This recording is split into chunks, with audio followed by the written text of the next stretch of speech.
तो स्टूडेंट्स सबसे पहले स्टार्ट करते हैं बॉन्ड से। James bond.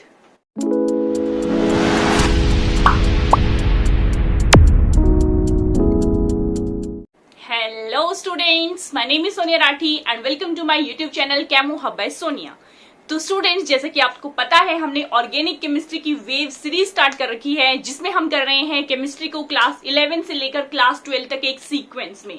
तो अभी हम है क्लास 11th पे और हम कर रहे हैं क्लास 11th का 12th चैप्टर, और जिसमें हम हाफ से ज्यादा पोर्शन जो है कंप्लीट कर चुके हैं। आज हम डिस्कस करने वाले हैं रिएक्शन मैकेनिज्म को। इससे पहले मैं जो हूँ 15 क्लासेस ले चुकी हूँ और ये आज की 16 क्लास है। अगर आपने अभी तक पिछली 15 क्लासेस नहीं देखी हैं तो मेरे चैनल पर मेरी प्लेलिस्ट में ऑर्गेनिक केमिस्ट्री वेव सीरीज में जाकर आप पिछले सारे लेक्चर्स को देख सकते हो, क्योंकि हम चल रहे हैं पूरे के पूरे एनसीईआरटी को कवर कर रहे हैं। तो फुल टू हम एनसीईआरटी के अकॉर्डिंग चल रहे हैं। एनसीईआरटी में जो भी लगभग लाइन टू लाइन ही है, अगर आप ढंग से पढ़ेंगे तो हम प्रॉपर लाइन टू लाइन चल रहे हैं। हम इंटेक्स्ट क्वेश्चन और साथ ही साथ एक्सरसाइज के क्वेश्चन सब कुछ साथ में कंप्लीट कर रहे हैं। तो आज का हमारा टॉपिक है स्टूडेंट्स रिएक्शन मैकेनिज्म। तो रिएक्शन मैकेनिज्म बहुत ही इंपॉर्टेंट है, आपका एक तरह से लगा लो ये बेस है ऑर्गेनिक केमिस्ट्री का, क्योंकि जैसे जैसे आप आगे आगे करेंगे तो आप बहुत सारी रिएक्शंस देखेंगे और रिएक्शंस के प्रोडक्ट आप तब बना पाएंगे जब आपको रिएक्शन मैकेनिज्म का कंसेप्ट क्लियर होगा। तो चलिए स्टूडेंट स्टार्ट करते हैं रिएक्शन मैकेनिज्म को। अब देखिए, रिएक्शन मैकेनिज्म की एनसीईआरटी में कितनी लंबी सी डेफिनेशन आपको लिखी हुई मिलेगी। अ sequential account of each step describing details of electron movement. तो आपको ध्यान रखने की कौन कौन सी चीजें रिएक्शन मैकेनिज्म में हमें पढ़नी है। तो सबसे पहले हमें देखनी है इलेक्ट्रॉन मूवमेंट, कि इलेक्ट्रॉन जो है किस तरह से मूव कर रहे हैं, कहां से इलेक्ट्रॉन जा रहे हैं, किसके पास इलेक्ट्रॉन जा रहे हैं, ये सब हम देखेंगे रिएक्शन मैकेनिज्म में। नेक्स्ट थिंग है energetics during bond cleavage and bond formation. अब जब रिएक्शन, कोई भी रिएक्शन होती है तो कुछ बॉन्ड टूटती हैं, कुछ नई बॉन्ड्स बनती हैं, तो उस टाइम पे एनर्जी रिलीज हो रही है या एनर्जी एब्जॉर्ब हो रही है, इस चीज की स्टडी भी हम किसमें करते हैं, रिएक्शन मैकेनिज्म में करते हैं। And last thing is rates of transformation of reactants into product. इसे हम रिएक्शन काइनेटिक्स भी बोल देते हैं। मतलब कि जो हमारे रिएक्टेंट्स हैं, रिएक्टेंट से जो प्रोडक्ट बन रहे हैं वो किस स्पीड से बन रहे हैं, मतलब उस रिएक्शन की क्या काइनेटिक्स है। तो ये सब चीजें हम किस में स्टडी करते हैं, रिएक्शन मैकेनिज्म में। ठीक है स्टूडेंट्स, आपको ध्यान रखनी है। इलेक्ट्रॉन की मूवमेंट हम देखते हैं, बॉन्ड फॉर्मेशन और बॉन्ड क्लीवेज के टाइम पे जो एनर्जेटिक्स हो रही है, मतलब एनर्जी रिलीज हो रही है, एनर्जी एब्जॉर्ब हो रही है, और हम क्या देखते हैं कि जो हमारी प्रोडक्ट की फॉर्मेशन है वो किस स्पीड से हो रही है। तो ये तीन चीजें हम स्टडी करते हैं रिएक्शन मैकेनिज्म में। तो चलिए स्टूडेंट्स, अब हम देखते हैं कि एक तरह से प्रॉपरली जो है रिएक्शन का मैकेनिज्म कैसे होता है। एक रिएक्शन के थ्रू, जनरल रिएक्शन के थ्रू हम इस चीज को देखते हैं। तो देखिए स्टूडेंट, एक जनरल रिएक्शन हम देखते हैं। देखिए सबसे पहले हमारे पास होता है रिएक्टेंट। आई थिंक ये रिएक्टेंट और प्रोडक्ट का कंसेप्ट आपका क्लियर होगा। 10th क्लास में आप कर चुके हो कि रिएक्टेंट क्या होते हैं, प्रोडक्ट क्या होते हैं। वैसे भी नाम से ही पता लग जाता है कि रिएक्टेंट मतलब जो रिएक्शन में पार्टिसिपेट कर रहा है, जो रिएक्ट कर रहा है, ठीक है। और प्रोडक्ट जो उस रिएक्शन से बन रहा है वो होता है प्रोडक्ट उसका, ठीक है। अब बात है रिएक्टेंट को हम सबस्ट्रेट भी बोलते हैं, ये चीज आपको ध्यान रखनी है। तो जनरली होता क्या है, रिएक्टेंट बेचारा आराम से बैठा होता है, तभी क्या होता है, एक अटैकिंग रिएजेंट आता है। अब अटैकिंग रिएजेंट क्या, वो स्पीशीज जो कि आकर अटैक करेगी हमारे रिएक्टेंट पर, वो हो गई अटैकिंग रिएजेंट। अब जब अटैकिंग रिएजेंट यहाँ रिएक्टेंट के साथ रिएक्ट कर देता है या इस पर अटैक कर देता है, तो हमें मिल जाते हैं product. This is general, but actual में सिर्फ ऐसा नहीं है कि सीधा सा अटैक हुआ और रिएक्टेंट से प्रोडक्ट बन गया। इस बीच भी कुछ प्रोडक्ट्स की फॉर्मेशन होती है। मतलब यहां से पहली फॉर्मेशन होती है हमारे इंटरमीडिएट्स की। अब इंटरमीडिएट तो इंग्लिश का वर्ड है, कोई साइंस का वर्ड तो ये है नहीं। बेसिकली इंटरमीडिएट जो बीच में इंटरमीडिएट की तरह काम करेगा, बीच में होगा, यानी कि रिएक्टेंट और प्रोडक्ट के बीच में जो अलग से कंपाउंड बनेगा उसे हम बोल देते हैं इंटरमीडिएट। और इंटरमीडिएट्स बनने के बाद फिर प्रोडक्ट की फॉर्मेशन होती है। और ऐसा भी नहीं होता कि खाली प्रोडक्ट मिलता है, प्रोडक्ट के साथ साथ हमें और अदर प्रोडक्ट से मिल जाते हैं जो हमें रिक्वायर्ड नहीं होते, और उन्हें हम बोल देते हैं बाय प्रोडक्ट्स। क्लियर है स्टूडेंट्स? तो this is the general reaction जो हम ऑर्गेनिक रिएक्शन मैकेनिज्म में पढ़ेंगे। इन सब के बारे में, रिएक्टेंट को हम सबस्ट्रेट बोलते हैं, अटैकिंग रिएजेंट अटैक करता है, कुछ इंटरमीडिएट्स बनते हैं, इंटरमीडिएट से फिर प्रोडक्ट की फॉर्मेशन होती है, और साथ के साथ कुछ बाय प्रोडक्ट से मिलते हैं। अब बात है कि जो हमारे अटैकिंग रिएजेंट्स हैं, अटैकिंग रिएजेंट्स कौन कौन से हो सकते हैं? They can B electrophile, they can be nucleophiles, or they can be free radicals। डरिएगा मत नेम से, हम डिटेल में पढ़ेंगे इन सब के बारे में। अब जो इंटरमीडिएट बनेंगे, इंटरमीडिएट्स भी अलग अलग टाइप्स के हो सकते हैं। They can be carbocation, they can be carbanion, और क्या हो सकते हैं? Free radicals. ठीक है, तो देखिए कौन कौन सी चीजें हैं जो हमें पढ़नी है अब हमारे ऑर्गेनिक रिएक्शन मैकेनिज्म में, इनको हम देखते हैं। तो सबसे पहला तो हमारी क्या चीज होगी? रिएक्टेंट। रिएक्टेंट में आई थिंक किसी चीज की हमें रिक्वायरमेंट नहीं है कि हमें डेफिनेशन बताओ रिएक्टेंट कौन सी स्पीशीज होगी जिसके साथ जो है रिएक्शन होती है, जो रिएक्ट करता है, दैट इज रिएक्टेंट। ठीक है, सेकेंड हम पढ़ेंगे अटैकिंग रिएजेंट्स के बारे में, थर्ड हम पढ़ेंगे इंटरमीडिएट्स के बारे में। अब इसी में ही मैंने आपको क्या बताया था कि बॉन्ड की क्लीवेज भी होती है, बॉन्ड की फॉर्मेशन भी होती है। ठीक है, तो हम पढ़ेंगे बॉन्ड्स के बारे में। बॉन्ड्स में भी हम दो टाइप्स की बॉन्ड पढ़ेंगे, होमोलिटिक बॉन्ड्स या होमोलिटिक फीजन जिसे हम बोल देते हैं, नॉट बॉन्ड, फीजन, बॉन्ड्स का टूटना, homolytic fission and heterolytic fusion, ये चीजें हम पढ़ेंगे। ठीक है स्टूडेंट्स, तो इन सब के बारे में अब हम डिटेल स्टडी करते हैं। तो सबसे पहले हम स्टार्ट करेंगे जो हमारी ऑर्गेनिक रिएक्शन मैकेनिज्म में इंपॉर्टेंट है, वो है बॉन्ड फॉर्मेशन, और मतलब बॉन्ड का फ्यूजन। और बॉन्ड के फ्यूजन से पहले आपको कंसेप्ट याद होगा बॉन्ड का। तो सबसे स्टार्टिंग से हम डिस्कस करते हैं बॉन्ड फ्यूजन के कंसेप्ट। तो स्टूडेंट्स सबसे पहले स्टार्ट करते हैं बॉन्ड से। James bond? नो, हम पढ़ेंगे केमिस्ट्री वाले बॉन्ड के बारे में। ठीक है स्टूडेंट्स, तो बॉन्ड बेसिकली आपने पढ़ा है, केमिकल बॉन्डिंग में भी आपने पढ़ा होगा। बॉन्ड क्या होती है?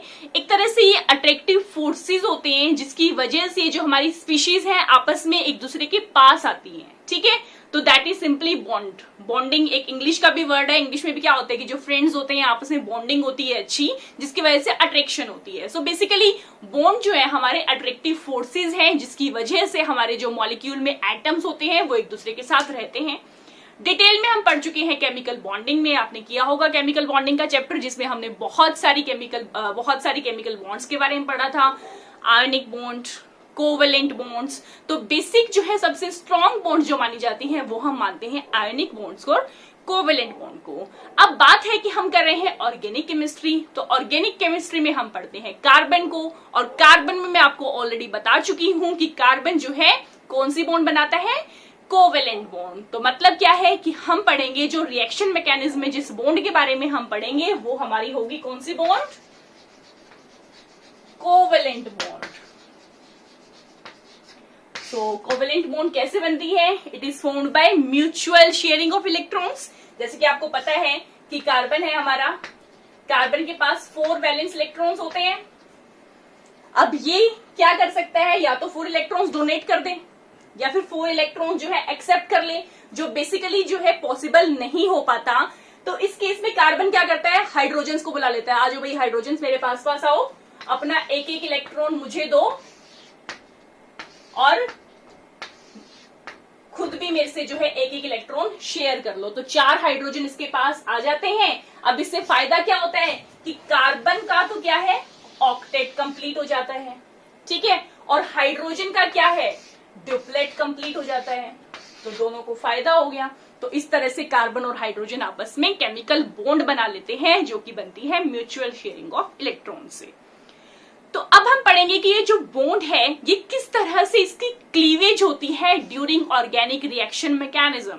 तो दो तरह से जो है बॉन्ड की क्लीवेज होती है, एक होती है हमारी होमोलिटिक क्लीवेज और एक होती है हेट्रोलिटिक क्लीवेज। ठीक है, अब देखिए होमो नाम से ही पता लग रहा है, होमो का मतलब क्या होता है सेम, और हेट्रो का क्या मतलब होता है डिफरेंट। अब ये चीज आपको क्लियर होगी स्टूडेंट्स कि एक बॉन्ड का क्या मतलब होता है कोवेलेंट बॉन्ड में, कि दो इलेक्ट्रॉन्स हैं। एक बॉन्ड का मतलब क्या है, दो इलेक्ट्रॉन्स हैं, एक सपोज कार्बन ए ने दिया है और एक कार्बन बी ने दिया है। ठीक है, नॉट कार्बन, एटम ए और एटम बी ने दिया है। ठीक है, जैसे यहाँ पर एक कार्बन का था और एक किसका था, हाइड्रोजन का। तो एक बॉन्ड का मतलब दो इलेक्ट्रॉन, ये चीज आपको ध्यान रखनी है स्टूडेंट्स। ठीक है, अब होमोलिटिक क्लीवेज में क्या हो रहा है, बेसिकली सपोज इस तरह से बॉन्ड की फॉर्मेशन हुई है। इससे पहले भी आप जनरल एक स्टोरी की फॉर्म में इसे याद कीजिए, जैसे कि आप बहन भाई हो दोनों घर पे। ठीक है, आपके मम्मी के पास है दो आइसक्रीम्स। अब आपके मम्मी क्या है, बिल्कुल भी पार्शियलिटी नहीं कर रहे हैं, आपके मम्मी ने एक आइसक्रीम आपको दी, एक आइसक्रीम आपके भाई को दी, और आप दोनों ने आराम से जो है वो आइसक्रीम खा ली। ठीक है, तो मतलब वो जो आइसक्रीम है यहाँ पर ये दो इलेक्ट्रॉन्स हैं। ठीक है, अब जब एक इलेक्ट्रॉन इसने ले लिया, एक इलेक्ट्रॉन इसने ले लिया, तो जब दोनों को इक्वल इलेक्ट्रॉन्स मिले हैं तो उस क्लीवेज को हम बोल देते हैं होमोलिटिक क्लीवेज। और होमोलिटिक क्लीवेज को स्टूडेंट्स आपको ध्यान रखना है कि इसे हम कर्व्ड हुक्ड एरो से दिखाते हैं, जैसे कि फिश को कैच करने का हुक होता है ना, फिश हुक, तो उस तरह से हम इसको दिखाते हैं। देखिए इस तरह से, कंप्लीट एरो नहीं लेना हमें, इस तरह से कंप्लीट एरो नहीं लेना, हाफ हेडेड एरो होगा ये। ठीक है, बेंट एरो ये दिखाता है कि एक इलेक्ट्रॉन इसके पास गया और एक इलेक्ट्रॉन जो है बॉन्ड का इसके पास गया। This is your homolytic fission. तो इससे क्या बन गया, ए के ऊपर एक इलेक्ट्रॉन आ गया और बी के ऊपर एक इलेक्ट्रॉन आ गया। तो यहां से जो है न्यूट्रल स्पीशीज हमारी बनी, जिन्हें हम बोल देते हैं फ्री रेडिकल्स। ठीक है, ये न्यूट्रल स्पीशीज जो बनी है इन्हें हम बोल देते हैं फ्री रेडिकल। अब बात है कि मम्मी तो पार्शियल नहीं है, उन्होंने क्या किया, एक आइसक्रीम आपको दे दी, एक आइसक्रीम आपके भाई को दे दी, लेकिन आपका भाई जो है बहुत शरारती है, बहुत स्ट्रांग भी है, आपसे बड़ा है, तो उसने क्या किया, आपसे एक आइसक्रीम छीन ली। अब क्या हुआ, आपके पास तो आइसक्रीम नहीं बची और आपके भाई के पास क्या हो गई, दो दो आइसक्रीम्स हो गई। तो ऐसे केस में जब एक ही जो एटम है वो ज्यादा पावरफुल होगा और सारे इलेक्ट्रॉन को वही अपनी तरफ खींच लेगा, तो उस टाइप की क्लीवेज को हम बोल देते हैं हेट्रोलिटिक क्लीवेज। मतलब यही ए और बी हैं, बी से चलो ब्रदर यही बड़ा हो गया, तो इसने क्या किया कि ये जो दोनों इलेक्ट्रॉन थे ना हमारी बॉन्ड के, इसने दोनों इलेक्ट्रॉन अपनी तरफ ले लिए। ये ज्यादा इलेक्ट्रोनेगेटिव है। पावरफुल का मतलब हम केमिस्ट्री में क्या स्टडी करेंगे, इलेक्ट्रोनेगेटिव, मोर इलेक्ट्रोनेगेटिव। इलेक्ट्रोनेगेटिविटी क्या होती है ये चीज मैं आपको पहले ही बता चुकी हूं। Electronegativity is the ability of an atom to attract the shared pair of electron towards itself. ठीक है, तो उस इलेक्ट्रोनेगेटिविटी ज्यादा होने की वजह से बी ने जो है सारे के सारे इलेक्ट्रॉन्स अपनी तरफ खींच लिए, जिसकी वजह से अब ए पर क्या आ गया, पॉजिटिव चार्ज, और बी के ऊपर क्या आ गया, नेगेटिव चार्ज। मतलब यहां पर कोई न्यूट्रल स्पीशीज नहीं बनी, यहां पर हमारे पास बनी है चार्ज्ड स्पीशीज। ठीक है, अब ये चार्ज स्पीशीज कौन सी है, कैटायन है और एनायन है। अब हम ऑर्गेनिक केमिस्ट्री में बात कार्बन की कर रहे हैं, तो कार्बन के ऊपर जब पॉजिटिव चार्ज होगा तो वो हो जाएगा कार्बोकेटायन। ठीक है, ये ए बेसिकली हमारा कार्बन है, जब कार्बन के ऊपर पॉजिटिव चार्ज हो जाएगा तो वो हो जाएगा कार्बोकेटायन, और जब कार्बन के ऊपर नेगेटिव चार्ज होगा तो वो हो जाएगा कार्ब एनायन। ठीक है स्टूडेंट्स, और यहां पर आप देखो कि हाफ हेडेड एरो नहीं है, हुक्ड एरो नहीं है, कंप्लीट एरो दिखाना है, क्योंकि यहां पर जो है कंप्लीट ट्रांसफर इलेक्ट्रॉन का हो रहा है एक ही एटम की तरफ, और वो कौन सा एटम है जो ज्यादा इलेक्ट्रोनेगेटिव है। ठीक है स्टूडेंट्स, तो ये था हमारा डिफरेंस होमोलिटिक क्लीवेज और हेट्रोलिटिक क्लीवेज में।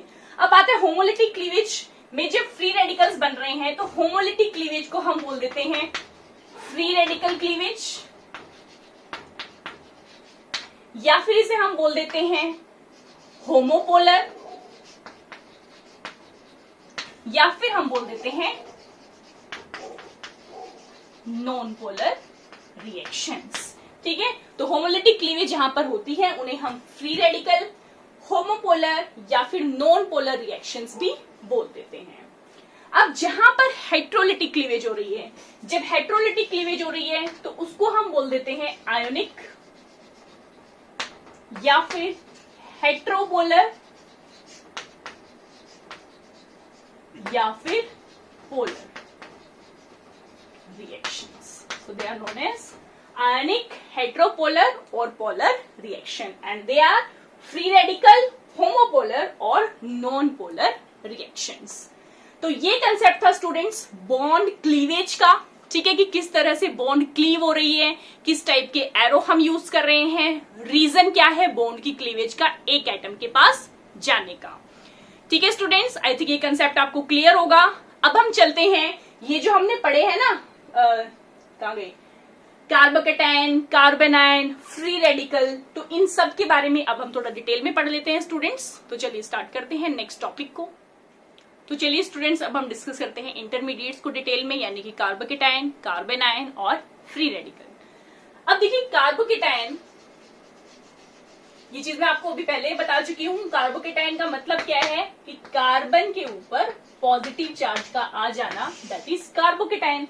तो अब किस तरह से ये फॉर्मेशन हो रही है, सपोज हम ले लेते हैं कोई भी मिथाइल ग्रुप के साथ हमारा ए आइटम अटैच्ड है,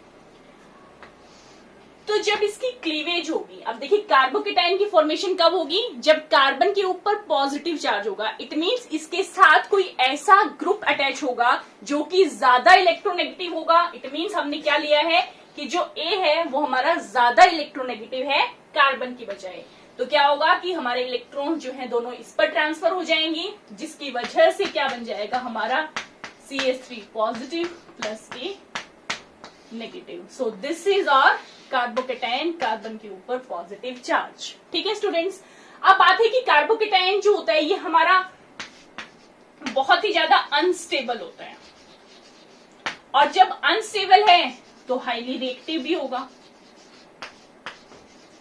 अब इस चीज में स्टूडेंट जो है बहुत सारे जनों को दिक्कत आती है कि बेसिकली अनस्टेबल है और हाईली रिएक्टिव है, ये चीज कैसे ध्यान रखें, हम अपोजिट बोल देते हैं। कई बार क्या होता है कि अनस्टेबल है तो रिएक्टिव भी कम होगा, तो ऐसा नहीं है स्टूडेंट्स। अनस्टेबल और अनरिएक्टिविटी साथ साथ नहीं होती है, अनस्टेबल जो होगा वो ज्यादा रिएक्टिव होगा। इसे आप एक सिंपल एग्जाम्पल से लर्न कर लिए स्टूडेंट। सपोज आपका 2 दिन में एग्जाम है, ठीक है, और आपने कुछ भी नहीं पढ़ रखा है। जब आपने कुछ भी नहीं पढ़ रखा है तो आपकी स्टेट कैसी है, अनस्टेबल है। ठीक है, अनस्टेबल स्टेज है, आपने कुछ भी नहीं पढ़ रखा, आपको कुछ भी नहीं आता, और उसी बीच आपके किसी फ्रेंड का कॉल आपके पास आ जाता है और वो कहता है कि भाई वाह मेरी तो पूरी तैयारी है, मैंने सब कुछ पढ़ रखा है, तो आप क्या हो जाओगे, फ्रस्ट्रेट हो जाओगे, आप चिल्लाओगे उसके ऊपर। मतलब ठीक है ना, वो फ्रस्ट्रेशन बेसिकली क्या है, रिएक्शन, कि आप ज्यादा रिएक्टिव हो गए, आप गुस्से में आ गए। रिएक्शन का मतलब क्या है कि गुस्से में आ गए वो। ठीक है, तो गुस्से में आकर फिर क्या हो गए, आप रिएक्ट करोगे। तो इट मीन्स अनस्टेबल स्टेट जहां पर होगी, मतलब जब आप मेंटली स्ट्रांग नहीं होगे तो आप ज्यादा क्या रहते हो, फ्रस्ट्रेट रहते हैं। ठीक है, तो ये जनरल लाइफ में इस तरह से हम इस एग्जांपल को लर्न कर सकते हैं। ठीक है students, this carbocation is highly unstable, highly unstable है तो ये हाईली रिएक्टिव होता है। अब बात है कि जो हमारे कार्बोकेटायंस हैं, कार्बोकेटायंस का एक ऑर्डर होता है स्टेबिलिटी का। वो ऑर्डर क्या होता है, किस तरह से आपको ध्यान रखना है कि जैसे कि चलो ऑर्डर से पहले आप एक चीज ध्यान रखो, प्राइमरी, सेकेंडरी और टर्शरी कार्बोकेटायन, ये भी इंपॉर्टेंट कंसेप्ट है। प्राइमरी कार्बोकेटायन को हम 1 डिग्री बोल देते हैं, सेकेंडरी कार्बोकेटायन को हम बोल देते हैं 2 डिग्री, और टर्शरी कार्बोकेटायन को हम बोल देते हैं 3 डिग्री। तो primary, secondary, tertiary carbocation.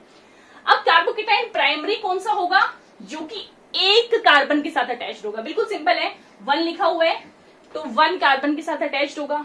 Secondary carbocation होगा जो 2 कार्बन एटम्स के साथ अटैच्ड होगा, और टर्शरी कार्बोकेटायन कौन सा होगा, जो 3 कार्बन एटम्स के साथ अटैच्ड होगा। तो एग्जांपल देखिए स्टूडेंट, जैसे कि हमने यहाँ पर मिथाइल कार्बोकेटायन ले रखा है, तो देखिए प्राइमरी कार्बोकेटाइन क्या हो जाएगा, सपोज जैसे कि हमने मिथाइल लिया था, यहाँ पर एक और कार्बन अटैच्ड है, मतलब इस कार्बोकेटाइन के साथ एक और कार्बन जब अटैच्ड है तो ये हो गया हमारा प्राइमरी कार्बोकेटाइन। अब देखिए सेकेंडरी कार्बोकेटाइन क्या हो जाएगा, तो अब ये वाला जो कार्बोकेटाइन है ये दो कार्बन एटम्स के साथ अटैच्ड है, तो ये हो गया हमारा सेकेंडरी कार्बोकेटाइन। अब हमारा कार्बोकेटाइन अगर 3 कार्बन एटम्स के साथ अटैच्ड है, जैसे कि आप ये देख सकते हो 1 2 3, तो इस टाइप के कार्बोकेटाइन को हम बोल देते हैं टर्शरी कार्बोकेटाइन। ठीक है स्टूडेंट्स, और इनका जो स्टेबिलिटी ऑर्डर होता है ना, वो ये होता है tertiary is greater than secondary is greater than primary. मतलब जितने ज्यादा जो है एल्काइल ग्रुप्स अटैच्ड होंगे वो उतना ही ज्यादा क्या होता है, स्टेबल होता है। और ये स्टेबल क्यों होता है अभी हम आगे आने वाली क्लास में करेंगे, जिसमें हम इंडक्टिव इफेक्ट को पढ़ेंगे, जहां से आपका ये कंसेप्ट हो जाएगा क्लियर। तो अब तब तक के लिए आप बस इतना ध्यान रखिए कि जितने ज्यादा एल्काइल ग्रुप्स अटैच होंगे वो उतना ही ज्यादा क्या होगा, स्टेबल होगा। ठीक है students, so that will be the order of stability, primary, secondary और टर्शरी कार्बोकेटाइन की।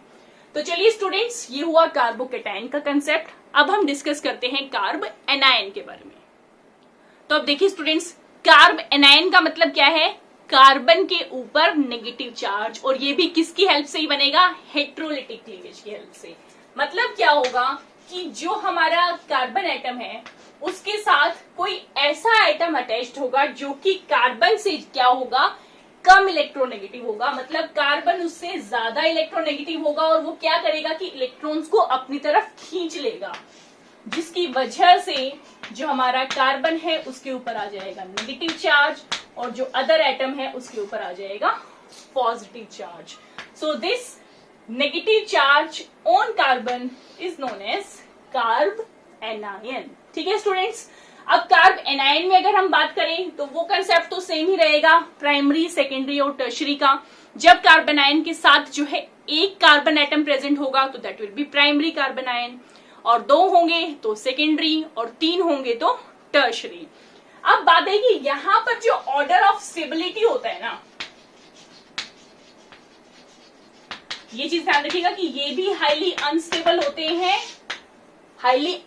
होते हैं, और जिसकी वजह से ये ज्यादा क्या होते हैं, रिएक्टिव होते हैं, अनरिएक्टिव नहीं, हाईली रिएक्टिव होते हैं। अब इसमें जो ऑर्डर ऑफ स्टेबिलिटी होता है वो अपोजिट हो जाता है। इट मीन सबसे ज्यादा होता है प्राइमरी का, देन होता है सेकेंडरी का, एंड देन होता है टर्शरी का। मतलब जितने ज्यादा एल्काइल ग्रुप अटैच्ड होंगे उतनी स्टेबिलिटी कम होती जाएगी।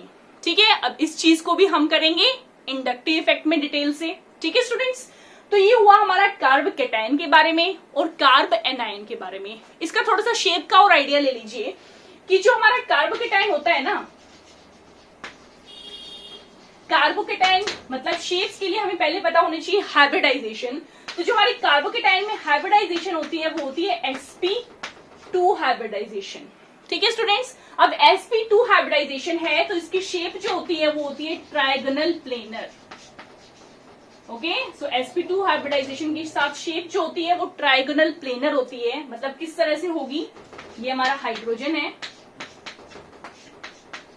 और पॉजिटिव चार्ज दिखा देते हैं हम इसके एक अनहाइब्रिड मतलब एक हाइब्रिड ऑर्बिटल जो ब्लैंक रह गया, खाली रह गया, वो बेसिकली क्या है हमारा पॉजिटिव चार्ज। का मतलब क्या है कि यहाँ पर कोई इलेक्ट्रॉन नहीं है, या डेफिशिएंसी भी बोल देते हैं हम इलेक्ट्रॉन्स की, पॉजिटिव चार्ज है, इस ऑर्बिटल में कोई इलेक्ट्रॉन नहीं है। ठीक है स्टूडेंट्स, अब बात है कि जो हमारा कार्ब एनायन है, अब कार्ब एनायन, अब आपसे पूछेंगे कि जब कार्बोकेटाइन की हाइब्रिडाइजेशन sp2 है तो कार्ब एनायन की हाइब्रिडाइजेशन भी sp2 होगी, बट ऐसा नहीं होता।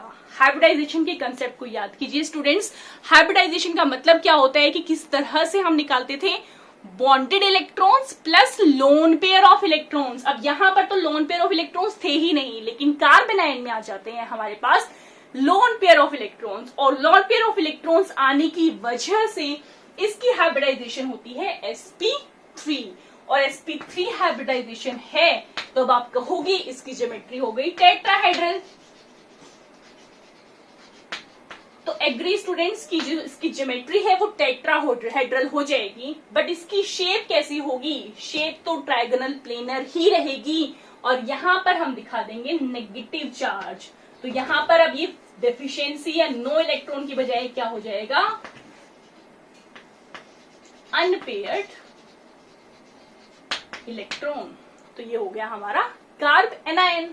ठीक है स्टूडेंट्स, तो this is the concept of carbocation, carb anion. अब बात है फ्री रेडिकल। फ्री रेडिकल में तो कुछ भी नहीं है कि जब होमोलिटिक क्लीवेज हो जाती है, मैंने क्या बताया था कि इस तरह से क्लीवेज होगी कि इसको भी उतने ही इलेक्ट्रॉन मिले और इसे भी उतने ही इलेक्ट्रॉन मिले, तो हम जस्ट एक इलेक्ट्रॉन उनके ऊपर दिखा देते हैं, तो वहां से वो हमारे कार्बोकेटायन बन जाए, मतलब फ्री रेडिकल बन जाते हैं।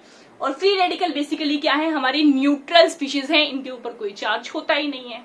ठीक है students, so that's all about intermediates. अब हम डिस्कस करेंगे जो हमारे अटैकिंग रिएजेंट्स थे। अटैकिंग रिएजेंट्स में क्या? इलेक्ट्रोफाइल, न्यूक्लियोफाइल्स और फ्री रेडिकल। तो चलिए स्टूडेंट्स, अटैकिंग रिएजेंट्स अब हम स्टार्ट करते हैं।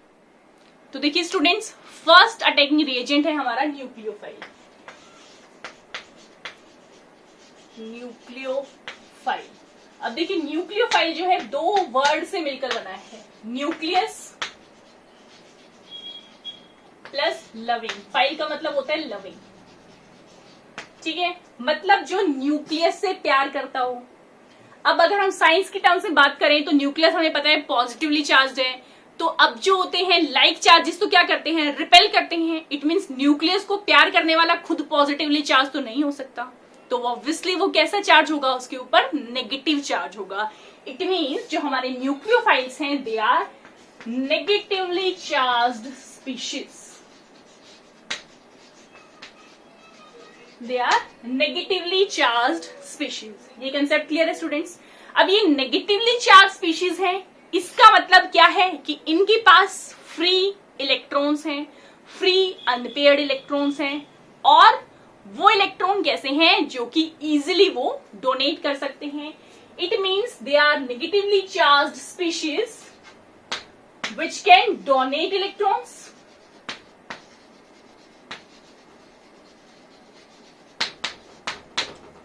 क्लियर है स्टूडेंट्स? तो न्यूक्लियोफाइल हमारे नेगेटिवली चार्ज स्पीशीज हैं जो कि इलेक्ट्रॉन्स को जो क्या कर सकते हैं? डोनेट कर सकते हैं हमारी ऑर्गेनिक रिएक्शंस में। अब देखिए एक सिंपल सा एग्जांपल हम डिस्कस करते हैं।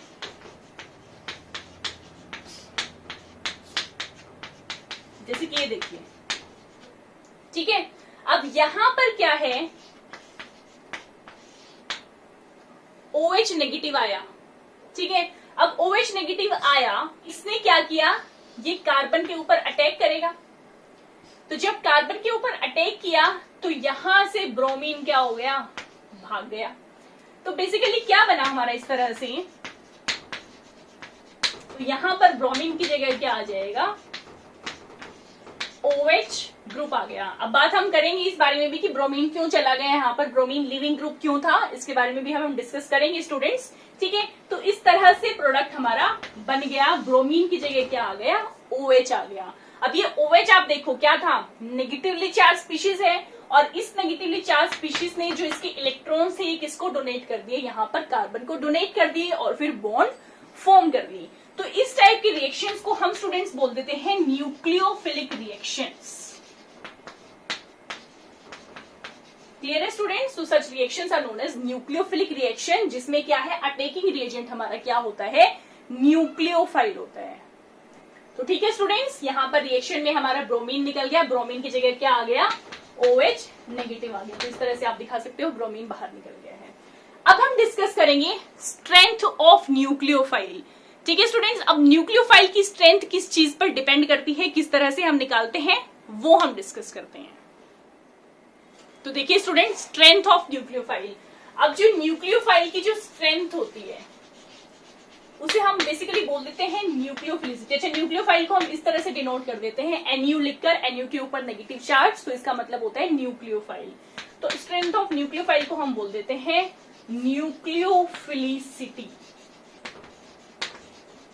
न्यूक्लियोफिलिसिटी, तो बेसिकली न्यूक्लियोफिलिसिटी क्या है? It is the ability to donate electrons या एबिलिटी टू लूज इलेक्ट्रॉन्स वो हो गई हमारी न्यूक्लियोफिलिसिटी। ठीक है स्टूडेंट्स, अब बात है कि इलेक्ट्रॉन्स को डोनेट करने की एबिलिटी कहां से आएगी? जब उसके पास ज्यादा इलेक्ट्रॉन होंगे। It means this nucleophilicity is related to electron density. मतलब जिसकी इलेक्ट्रॉन डेंसिटी ज्यादा होगी उसकी न्यूक्लियोफिलिसिटी भी क्या होगी? ज्यादा होगी। It means they both are directly proportional to each other. Nucleophilicity is directly proportional to electron density. ठीक है स्टूडेंट्स, अब डिस्कस करते हैं कि जब हम पीरियोडिक टेबल में पढ़ते हैं, ग्रुप्स की बात करते हैं, पीरियड्स की बात करते हैं, तब क्या होता है न्यूक्लियोफिलिसिटी का। तो देखिए स्टूडेंट, जब हम पीरियोडिक टेबल में जाते हैं टॉप टू बॉटम, तो टॉप टू बॉटम जाने पे क्या होता है? साइज इंक्रीज होता है, वॉल्यूम इंक्रीज होती है। और स्टूडेंट्स आपको पता है फिजिक्स में आपने पढ़ रखा है डेंसिटी क्या होती है? Mass upon volume. तो जब वॉल्यूम इंक्रीज हुई तो डेंसिटी क्या हो जाएगी? डिक्रीज, क्योंकि ये दोनों क्या है? इनवर्सली प्रोपोर्शनल है। तो डेंसिटी यहाँ पर किस डेंसिटी की हम बात कर रहे हैं? हम बात कर रहे हैं चार्ज डेंसिटी की। ठीक है student, this is charge density. और चार्ज कौन सा यहाँ पर हम डिस्कस कर रहे हैं? इलेक्ट्रॉन्स के चार्ज की। तो जब चार्ज डेंसिटी डिक्रीज हो गई तो इलेक्ट्रॉन डेंसिटी भी क्या हो जाएगी? डिक्रीज हो जाएगी। और जब इलेक्ट्रॉन डेंसिटी डिक्रीज हो गई तो न्यूक्लियोफिलिसिटी भी क्या हो जाएगी? डिक्रीज हो जाएगी। क्लियर है स्टूडेंट्स? तो यही रीजन है कि जब हम फ्लोरीन, क्लोरीन, ब्रोमीन और आयोडीन की न्यूक्लियोफिलिसिटी की बात करते हैं तो सबसे ज्यादा न्यूक्लियोफिलिसिटी किसकी होगी? फ्लोरीन की, देन क्लोरीन की, देन ब्रोमीन की। ठीक है students, fluorine, chlorine, bromine, iodine. Negative charge इसलिए लगा दिया क्योंकि ये हमारे न्यूक्लियोफाइल्स हैं। क्लियर है स्टूडेंट्स? यही चीज अगर हम अब बात करें पीरियड में, जब पीरियड में हम जाते हैं तो आपको पता है इलेक्ट्रोनेगेटिविटी क्या होती है? इंक्रीज होती है। तो जब इलेक्ट्रोनेगेटिविटी इंक्रीज होगी तो क्या होता है कि जो हमारी न्यूक्लियोफिलिसिटी है, न्यूक्लियोफिलिसिटी क्या हो जाएगी? ये इलेक्ट्रोनेगेटिव डिक्रीज होने पे क्या हो जाएगी? डिक्रीज हो जाएगी हमारी। ठीक है, इलेक्ट्रोनेगेटिविटी इंक्रीज होने पर न्यूक्लियोफिलिसिटी क्या हो जाएगी? डिक्रीज हो जाएगी। तो हमारे ग्रुप में भी न्यूक्लियोफिलिसिटी डिक्रीज हो रही है, हमारे पीरियड्स में भी न्यूक्लियोफिलिसिटी क्या हो रही है? डिक्रीज हो रही है। ठीक है स्टूडेंट्स, अब बात है कि न्यूक्लियोफाइल के अच्छा आपको आइडेंटिफाइंग फीचर्स भी याद रखने हैं। एक तो देखो मैंने आपको क्या बताया कि उसके ऊपर मिलेगा आपको नेगेटिव चार्ज, क्योंकि इस टाइप के क्वेश्चन भी स्टूडेंट्स आते हैं कि आपको आइडेंटिफाई करना है कि वेदर इट इज इलेक्ट्रोफाइल और न्यूक्लियोफाइल। ठीक है स्टूडेंट्स, तो न्यूक्लियोफाइल के ऊपर होगा negative charge, this is most important thing. इसके अलावा क्या होंगे? अनशेयर्ड या अनपेयर्ड इलेक्ट्रॉन प्रेजेंट होंगे, इलेक्ट्रॉन्स दिखाई दे रहे होंगे उसके ऊपर आपको। या फिर स्टूडेंट्स होगी उनके पास पाई बॉन्ड। सिग्मा और पाई बॉन्ड का कंसेप्ट मैं बता चुकी हूँ आपको स्टूडेंट्स। तो पाई बॉन्ड में ऊपर की तरफ जो है क्या होती है? Electron density. इस तरह से मैंने आपको दिखाई थी, पाई बॉन्ड्स बनती हैं बलून्स की हेल्प से। मैंने बहुत अच्छे से आपको सिग्मा और पाई बॉन्ड का कंसेप्ट कराया था स्टूडेंट्स। अगर आपको नहीं देखा है आपने अभी तक तो मेरी प्रीवियस लेक्चर्स में जाकर आप देख सकते हैं। तो जब जहां पाई बॉन्ड हो, अनपेयर्ड इलेक्ट्रॉन हो या नेगेटिव चार्ज हो, तो हमारा वो जो गिवन एटम होगा या गिवन स्पीशीज होगी वो क्या होगी? न्यूक्लियोफाइल होगी स्टूडेंट्स। ठीक है, अब हम डिस्कस करते हैं इलेक्ट्रोफाइल का कंसेप्ट। तो देखिए स्टूडेंट्स, इलेक्ट्रोफाइल, अब इलेक्ट्रोफाइल में इलेक्ट्रो का क्या मतलब है? इलेक्ट्रॉन, और फाइल का मतलब मैं ऑलरेडी आपको बता चुकी हूँ, दैट इज लविंग। तो इलेक्ट्रॉन मतलब नेगेटिवली चार्ज, तो नेगेटिव चार्ज को लव कौन करेगा? जो क्या होगा? पॉजिटिवली चार्ज होगा। तो इस तरह से हम इलेक्ट्रोफाइल को ई के ऊपर पॉजिटिव चार्ज दिखाकर डिनोट करते हैं। तो इलेक्ट्रोफाइल्स बेसिकली क्या हो गई? They are positively charged species which can accept electrons. ठीक है, इलेक्ट्रॉन्स को ये एक्सेप्ट करते हैं, और इलेक्ट्रॉन को एक्सेप्ट करने की टेंडेंसी की वजह से इसको स्टूडेंट्स हम बोल देते हैं लेविस एसिड भी बोल देते हैं। ये चीज मैं आपको न्यूक्लियोफाइल में बताना भूल गई स्टूडेंट्स। न्यूक्लियोफाइल जो है क्या करते हैं? इलेक्ट्रॉन्स को डोनेट करते हैं, तो इलेक्ट्रॉन डोनेशन की वजह से उन्हें हम बोल देते हैं लेविस बेस। और ऐसे ही इलेक्ट्रोफाइल की कैपेबिलिटी क्या होती है? इलेक्ट्रॉन्स को एक्सेप्ट करने की, इसलिए इनको हम बोल देते हैं लेविस एसिड। ठीक है स्टूडेंट्स, अब बात है कि जो हमारे लेविस एसिड होते हैं, अब इनके भी कुछ आइडेंटिफाइंग फीचर्स होते हैं। फर्स्ट क्या होगा? उसके ऊपर आपको सीधा सीधा दिखाई देगा कि पॉजिटिव चार्ज है। ठीक है, या फिर क्या होगा कि जो मेटल हमारा उस स्पीशीज में होगा ना, वो मेटल इलेक्ट्रॉन डेफिशिएंट होगा। अब इलेक्ट्रॉन डेफिशिएंट कैसे, एक एग्जांपल लेके हम स्टडी करते हैं। बहुत कॉमन एग्जांपल हम पढ़ते हैं BF3 का स्टूडेंट्स। BF3 एक लेविस एसिड होता है। अब क्यों है ये, क्योंकि आप देखोगे तो ब्रोमीन जो है फ्लोरीन के साथ कनेक्टेड है। अभी हम एल्सर शेप की बात नहीं कर रहे, जस्ट एक बॉन्ड का मतलब क्या है, 2 इलेक्ट्रॉन। ठीक है, तो आप देखोगे कि जो ब्रोमीन है उसके पास ऑक्टेट कंप्लीटिंग हुआ 1 2 3 4 5 6, तो टोटल 6 इलेक्ट्रॉन्स हैं। तो इसका ऑक्टेट जो है इनकम्प्लीट है, इट मींस इसके पास इलेक्ट्रॉन की डेफिशिएंसी है। तो ये कहीं ना कहीं इसके ऊपर दिखा नहीं रखा, but it is positively charge electron deficient है। तो ये 2 केसेस होंगे स्टूडेंट्स, जो फीचर्स होंगे हमारे इलेक्ट्रोफाइल के। क्लियर है स्टूडेंट्स? तो सबसे मेन जो आपको ध्यान रखने हैं वो फीचर से ध्यान रखने हैं, और इसी टाइप के क्वेश्चन जो है आपसे पूछे जाते हैं। ठीक है स्टूडेंट्स, अब हम नेक्स्ट डिस्कस करते हैं फ्री रेडिकल्स को। तो देखिए स्टूडेंट्स, फ्री रेडिकल अब मैं आपको बता ही चुकी हूँ। फ्री रेडिकल बेसिकली क्या है कि उसके ऊपर एक सिंगल अनपेयर्ड इलेक्ट्रॉन प्रेजेंट होगा, और इस तरह से हम इनकी रिप्रेजेंटेशन कर देते हैं।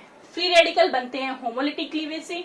तो स्टूडेंट देखिए, जिस कहीं पर भी आपको इस तरह से एक अनपेयर्ड इलेक्ट्रॉन अगर लगा हुआ नजर आ जाता है, तो आपको समझ जाना है कि वो क्या है, हमारा फ्री रेडिकल है। तो इसका आइडेंटिफाइंग फीचर सिर्फ वही है कि अनपेयर्ड इलेक्ट्रॉन आपको दिखाई देगा, और ये चीज मैं आपको बता चुकी हूँ कि ये न्यूट्रल स्पीशीज होते हैं।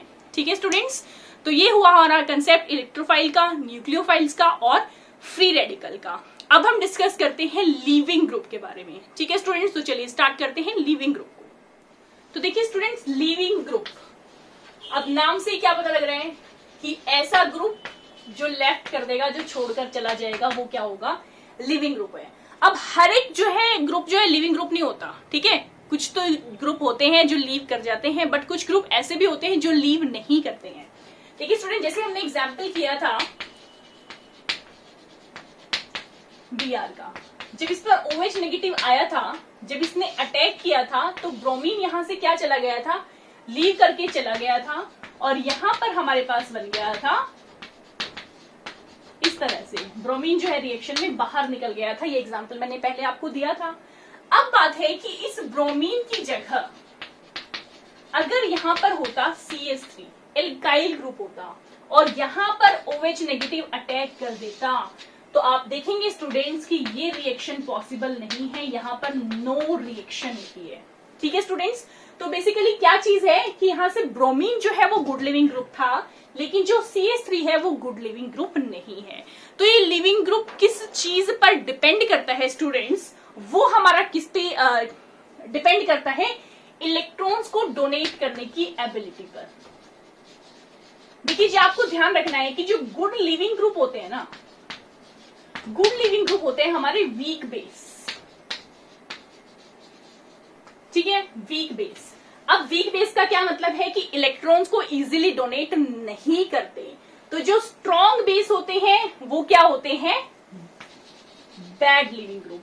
जो स्ट्रॉन्ग बेस होंगे वो होते हैं हमारे बैड लिविंग ग्रुप, और जो हमारे वीक बेस होते हैं वो होते हैं गुड लिविंग ग्रुप। बेस की डेफिनेशन मैं आपको ऑलरेडी बता चुकी हूं। बेस का मतलब क्या है, इलेक्ट्रॉन्स डोनेट करने की एबिलिटी।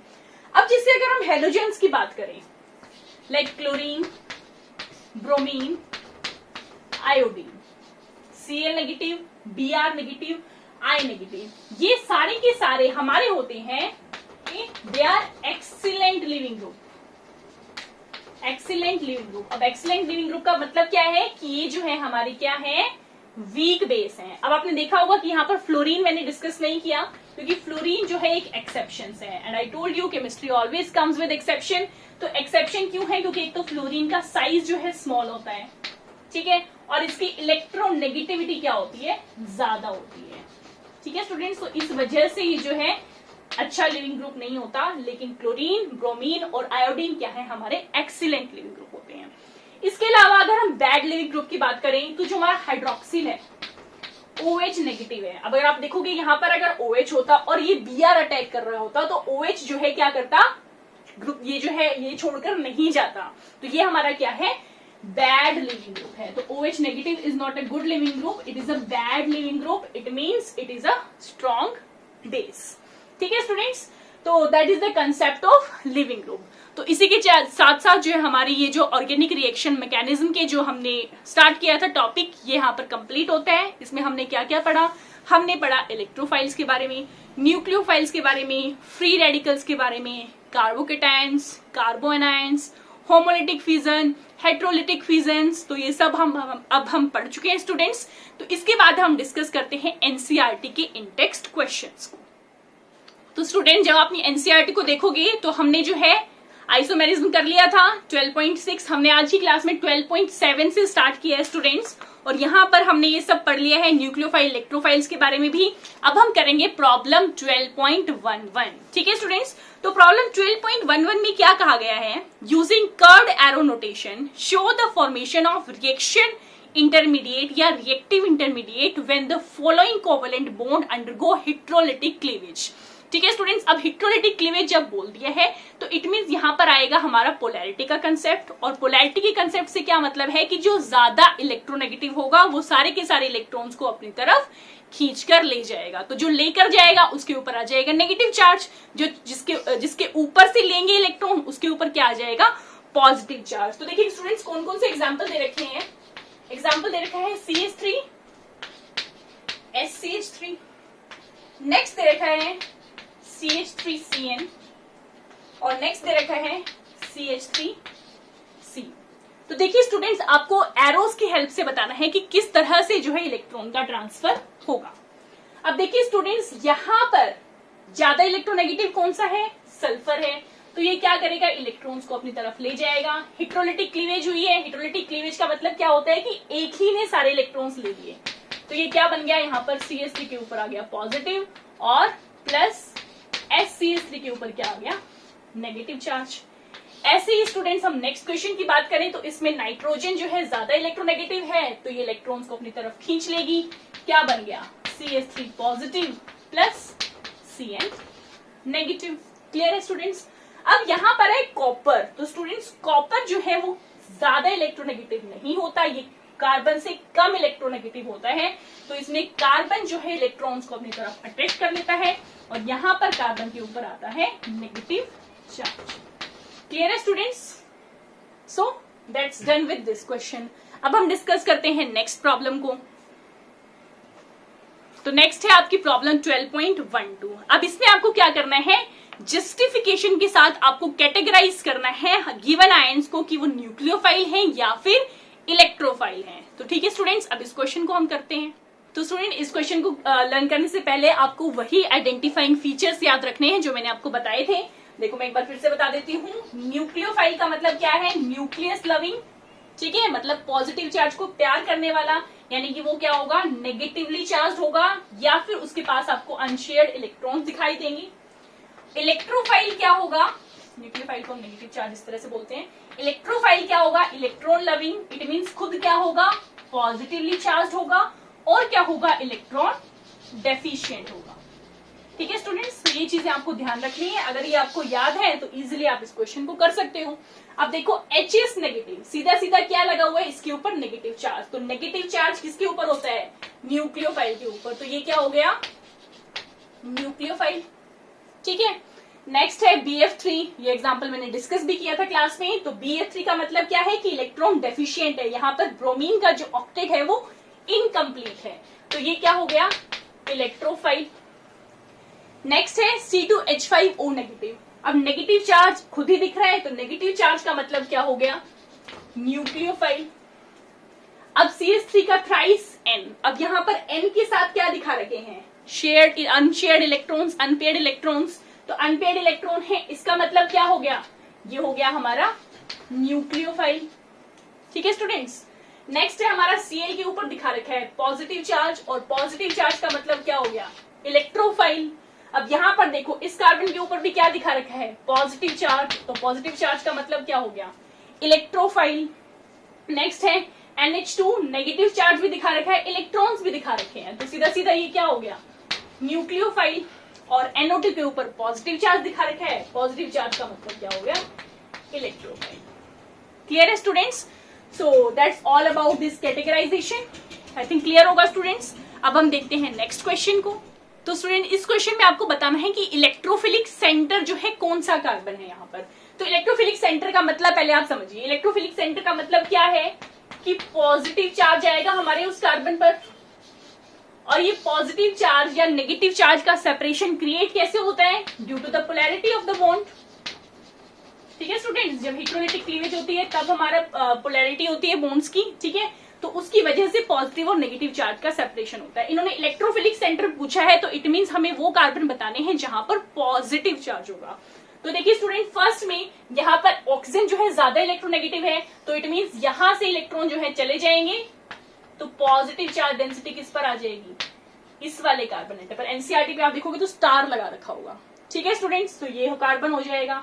ऐसे ही अगर हम इसमें बात करें तो मैंने पहले बताया था साइनाइड को हम इस तरह से लिखते हैं, तो यहां से ये जो है इलेक्ट्रॉन्स को अट्रैक्ट कर लेगा, तो यहां पर स्टार लगा देते हैं, ये वाला कार्बन हमारा इलेक्ट्रोफिलिक सेंटर हो गया। ऐसे ही स्टूडेंट्स अब यहां पर बात करें तो आयोडीन ज्यादा इलेक्ट्रोनेगेटिव है, तो हमारा जो ये कार्बन है ये क्या हो गया, इलेक्ट्रोफिलिक सेंटर हो गया। ठीक है स्टूडेंट्स, तो ये थे सिंपल एग्जांपल्स हमारे एनसीईआरटी इन टेक्स्ट के। तो ये हमारी क्लास आज की जो है यहीं पर खत्म होती है स्टूडेंट्स। नेक्स्ट क्लास में हम डिस्कस करेंगे जो हमारे इलेक्ट्रॉन डिस्प्लेसमेंट इफेक्ट है, इलेक्ट्रॉन्स की मूवमेंट किस तरह से होती है। बहुत ही इंपॉर्टेंट लेक्चर होने वाला है स्टूडेंट्स। तो अब तक जो है जितना आपने किया है तो स्टूडेंट्स उसको अच्छे से रिवाइज करते रहिए और आगे जो है मेरे साथ साथ चलते रहिए स्टूडेंट्स। तब तक के लिए stay safe, stay home, all the best to all of you. Thank you so much.